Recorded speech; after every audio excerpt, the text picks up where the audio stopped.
ये नरक क्या है? तो ये नरक है, जैसे नरक को आप जेल समझो। क्या है? जेल। नरक क्या है? जेल।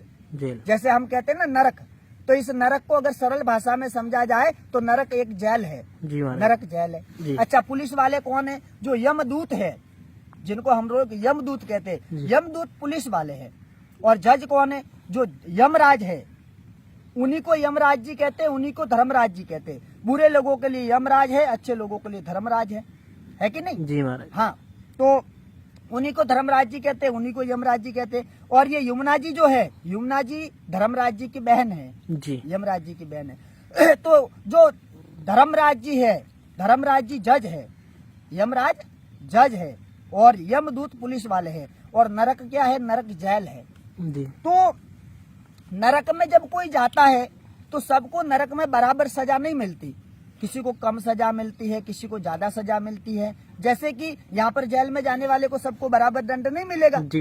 अगर किसी ने एक थप्पड़ मारा है किसी को तो उसके हिसाब से, किसी ने किसी का मर्डर ही कर दिया तो उसके हिसाब से। वैसे ही नरक में भी जो जाता है उसको अपने हिसाब से दंड मिलता है। अब अगर कोई मन में ये सोचे कि भाई शरीर तो इधर ही रह जाता है, वो तो जीव आत्मा को लेके जाएगा, जो छोटी सी है।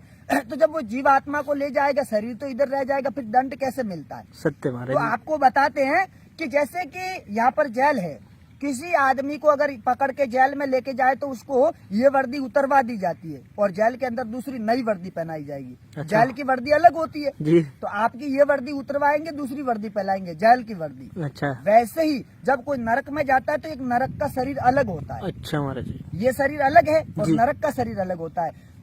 जिस शरीर को यातना शरीर कहते हैं, यातना शरीर, यातना शरीर, उसको यातना शरीर कहते हैं। और वो शरीर ऐसा होता है कि उस शरीर से जीवात्मा बाहर नहीं निकल सकता।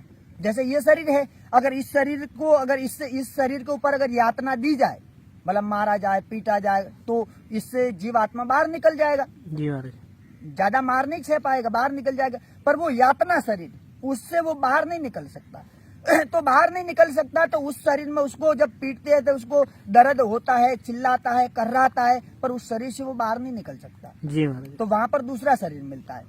नरक एक दो नरक नहीं है, एक दो नरक नहीं है। 28 नरक का वर्णन तो भागवत जी में है। जी महाराज। 28 नरक का वर्णन भागवत जी में, और गरुड़ पुराण में उससे भी ज्यादा नरकों का वर्णन है। तो ये कोई कहे कि भाई नरक इतने सारे कैसे?